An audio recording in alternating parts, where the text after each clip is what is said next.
1 hour later. A few moments later. Assalamualaikum warahmatullahi wabarakatuh. Waalaikumsalam warahmatullahi wabarakatuh. Halo semuanya, kami dari kelas 2B Manajemen. Izin memperkenalkan diri, nama saya Wulan Rahmiawati, dan ini rekan saya, Abril Natulazia Dani Sabi. Ini. Saya Lisya Ulfi Fatul Hasanah. Lalu di sini kami juga dengan pembicara sekaligus dosen hukum bisnis, yaitu dengan Abah Abila Sani. Nah, jadi kali ini kita akan membahas topik tentang yang berjudul merek itu penting. Tips lindungi merek biar nggak dapat dicuri itu gimana sih? Nah, menurut dia sendiri gimana nih? Menurut aku ya, merek itu tuh pertama-tama tuh merek itu kita harus ngedaftarin dulu. Kayak kita kalau kita punya suatu produk, suatu barang tuh kalau kita tuh harus cepat-cepat mendaftarkan, jangan ditunda-tunda. Pertama itu. Yang kedua itu kita harus punya merek yang unik, merek yang beda dari orang lain, merek yang tidak akan terpikirkan oleh orang lain. Seperti contohnya nih merek makanan cepat saji nih, contohnya Kitela, Kusuka, Nabati. Nah, itu kan kita nggak terpikirkan kan buat punya produk yang namanya itu, ya kan ya, nah, seperti itu. Oke, baik. Nah, jadi untuk Lisya sendiri gimana menurut pendapat? Kalau menurut aku, yang pertama tuh kita harus daftarin dulu nih merek kita. Nah, setelah itu kita cari nih nama merek di sebuah DJKI. Nah, itu kita cari apakah nama merek kita ada di sana. Kalau tidak ada, itu berarti kita ya udah kita tinggal masukin. Nah, yang ketiga itu kita pastikan juga secara digital, yaitu kayak TikTok, terus Shopee, terus Instagram, itu biar aman. Nah, lalu kalau udah kayak gitu, nanti kita kumpulin deh semua buktinya, kayak logo dari produk sendiri, terus semua dokumen yang di produk itu, biar kalau misalnya nanti ada yang dicuri, itu kita punya bukti kalau itu tuh punya kita. Oke, baik. Nah, untuk pendapat Abah sendiri gimana nih biar merek kita itu tidak dapat dicuri sama orang lain dan terlindungi? Baik, dalam kuliah hukum bisnis kita bicara banyak hal ya, antara lain juga tentang merek, karena merek juga menyangkut masalah hukum dan juga pastinya masalah bisnis. Artinya masalah hukum bahwa kita punya merek sebagai ciri kita sendiri, ciri produk yang bisa terdiri dari katakanlah merupakan satu kata, merupakan satu nama, ya, atau gabungan nama dengan gambar dan sebagainya, sehingga itu berfungsi menjadi ciri kita, ya, berfungsi sebagai identifikasi produk kita. Gunanya apa? Gunanya tentu supaya kita punya katakanlah hak cipta, ya, yang berupa merek itu bisa dilindungi dari kemungkinan orang-orang yang memanfaatkan merek tersebut untuk mencari keuntungan pribadi yang pastinya akan merugikan kita. Misalnya katakanlah kamu punya produk fashion, terus kamu beri nama Wulan, terus ternyata tenan dikenal, banyak yang suka. Kalau kamu nggak daftarkan ya merek tersebut, maka nanti dia tanpa izin pakai merek kamu. Ada orang lain lagi yang tanpa izin merek kamu dompleng. Karena apa? Karena merek kamu udah dikenal laris, ya, terus kemudian ada orang lain, bukan hanya dia, mungkin juga yang lain-lain. Itu pastinya akan memukul produk kamu yang tadinya laku, akhirnya kan gara-gara ada duplikat-duplikatnya jadi laku yang itu, apa yang tiruan-tiruannya. Apalagi kalau kamu ternyata belum mendaftar. Bulan belum mendaftar, tapi merek sudah terkenal. Dia tahu bahwa ini merek terkenal dan belum didaftar, buru-buru dia daftar, dia yang masuk. Kayak harus hati-hati, harus hati-hati. Jadi merek itu jelas di dalam hukum bisnis berfungsi untuk melindungi supaya tidak terjadi praktis bisnis curang yang merugikan orang lain. Karena dengan adanya merek itu kan kamu berpotensi untuk menjual produk dan juga berpotensi untuk katakanlah misalnya franchise, tergantung produk kamu apa ya. Ya, katakanlah produk kamu produk kuliner atau produk jasa, itu kan bisa di franchise. Ya kan? Ya contoh, kita ambil contoh aja, katakan misalnya yang udah sangat populer di negara kita ini ya, seperti Indomaret atau apa. Itu kan franchise itu.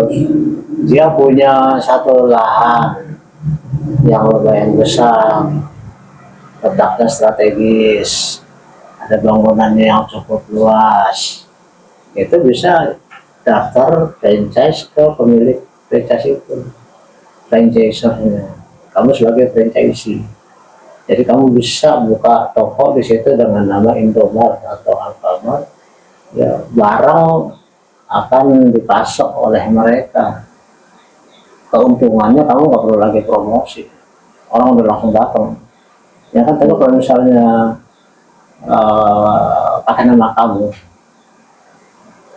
toko Zia gitu, kan belum ada kenal. Ya kan, itu membutuhkan promosi dulu kan, yang mungkin waktunya cukup lama, makan waktu, makan biaya, yang pembeli nggak datang. Ya, tapi kalau misalnya kamu pakai franchise yang seperti tadi Indomaret atau Alfa, ya kamu nggak perlu promosi lagi, langsung datang, gitu kan. Bagaimana perjanjiannya nanti tergantung kita, antara kamu sebagai franchise dengan franchiser dari merek tersebut. Jadi dengan demikian jelas di sini bahwa merek itu memang harus dilindungi supaya bisnis kita terlindungi secara hukum. Ketika misalnya ada yang tidak secara sah nyerobot menggunakan merek tersebut untuk keuntungan pribadi, bahkan tanpa izin. Jadi penting sekali. Menurut kamu sering nggak terjadi pelanggaran merek ini dalam praktek bisnis? Menurut aku ya Bah ya, sering tau ya Bah, banyak banget malahan. Contohnya itu seperti kasus geprek bensu versus ayam geprek bensu Bah. Itu tuh sengketa Yang punyanya si Ruben sih yang mana? geprek bensu ya. Iya, geprek. Geprek Yang bensu. niru? Yang niru si ayam geprek bensu. Ayam geprek bensu. Ini sama, gambarnya sama.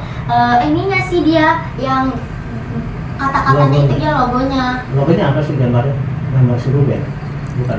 Gambar Apa ya? Gambar ayam Ruben Ruben. palanya. Ayam palanya Ruben itu bukan? kayak kurang lupa. Udah lama dia kan juga sekarang udah Apa bagus bukan? ya. Apa itu? Dia gambarnya apa? Apa ya? Logonya bisa nggak tahu tapi udah lama banget. Iya. Mau berapa ribu tahun lamanya? Itu sebelum aku mondok Bah. Udah lama banget ya. Kamu mondok berapa ratus tahun? Aku mondok 3 tahun. Nggak tahu. Iya seperti Ya, itu terus? apa? Seperti itu. Contohnya kan tadi sih Ya, gimana kasusnya berarti berjalan? Kan kamu harus nyebutin ini. itu tuh ya seperti apa namanya ya Mbak ya, yang apa sih kan pelanggaran hukum bisnis. Apa yang dilanggar jadinya? Kenapa bisa ketahuan itu? Apa namanya, bahwa mereknya si Ruben itu dipakai orang? Viral ya di TikTok. Viral, karena yang pakai itu viral juga. Karena Kamu boleh pakai punya orang, tapi kamu nggak laku kan sama si bohong.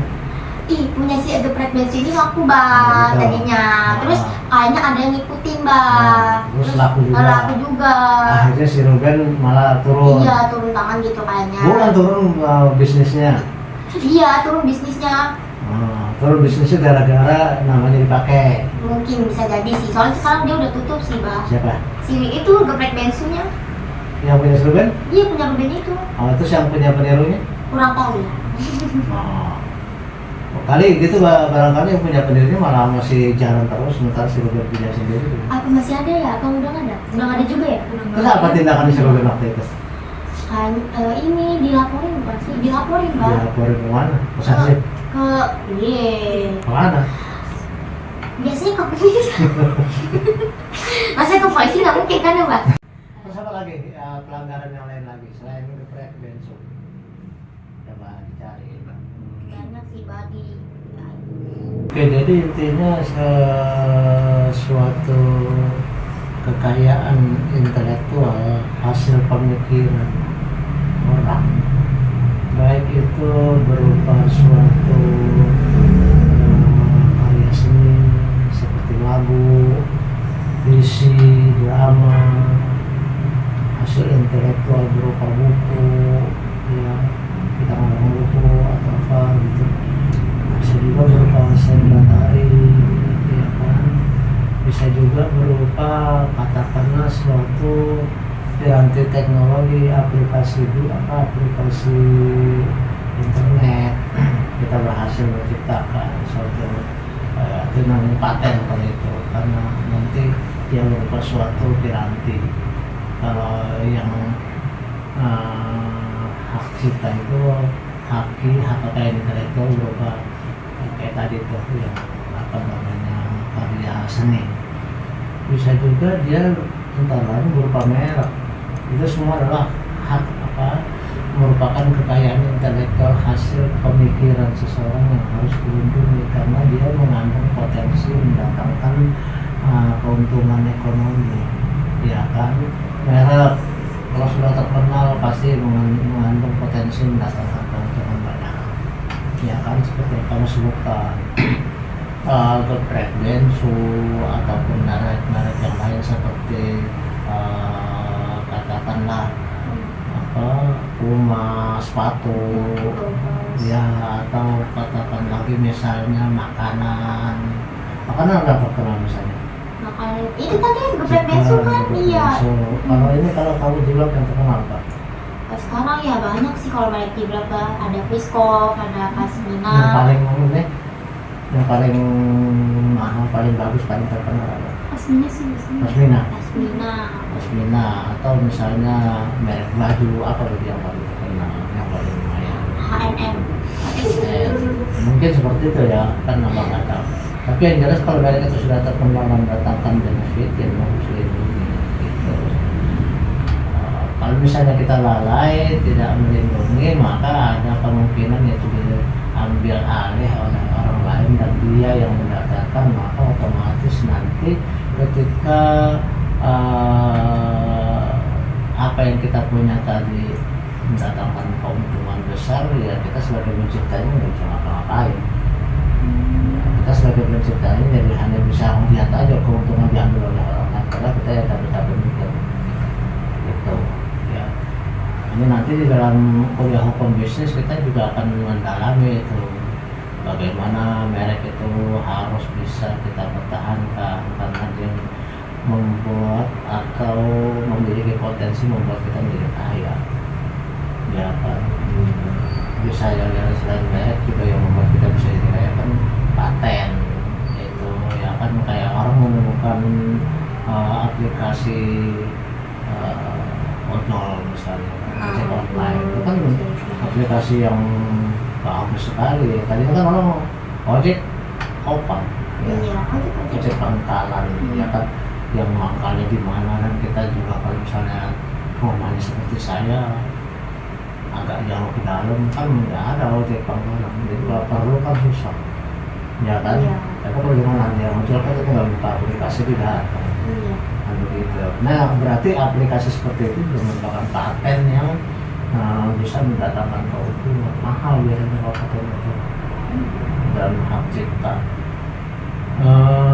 Jadi kesimpulannya bahwa di dalam hukum bisnis kita mempelajari bagaimana bisnis kita itu bisa dilindungi oleh berbagai macam hukum, ya kan.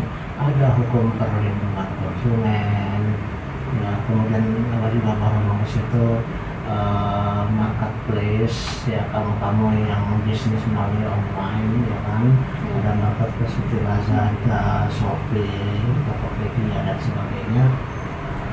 Bagaimana hubungan hukum antara kamu dengan mereka?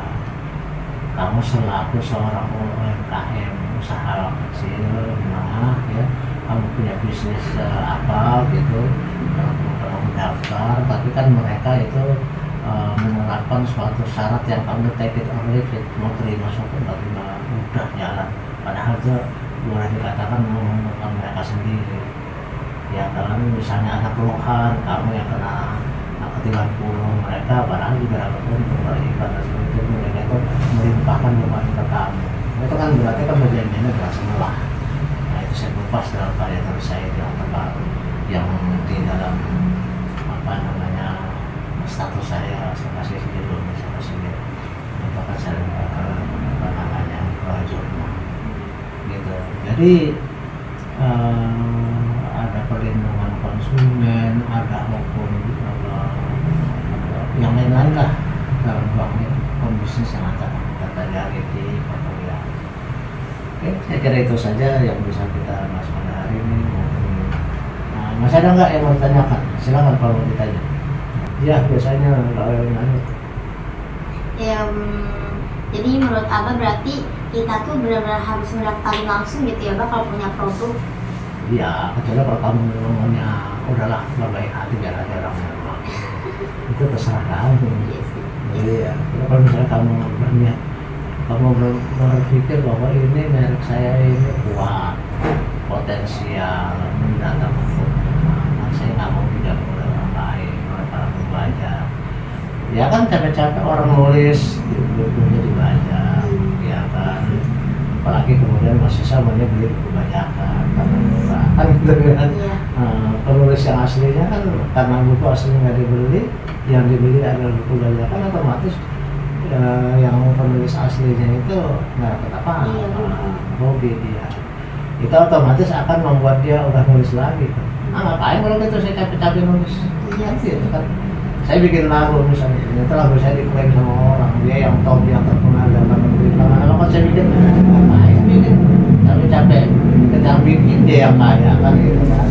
Nah itu sebenarnya hukum perlindungan konsumen, bukan sorry, hak atas kekayaan itu. Artinya yang biasa karena pemikiran kita itu harus dilindungi oleh. Berarti kesimpulannya itu teman-teman, sekarang kita sudah tahu bahwa merek itu bukan sekedar nama, tapi aset penting yang harus dilindungi secara hukum. Jangan lupa kalau kamu punya usaha atau sedang merintis bisnis, segera didaftarkan merekmu supaya aman dan tidak dicuri orang lain. Sekian dari kami, kurang lebihnya mohon maaf. Wassalamualaikum warahmatullahi wabarakatuh. Jalan-jalan ke rumah si Mamat. Cakep. Di tengah jalan ketemu Pak RT. Cakep. Semoga videonya bermanfaat. Kami pamit undur diri. Wassalamualaikum warahmatullahi wabarakatuh.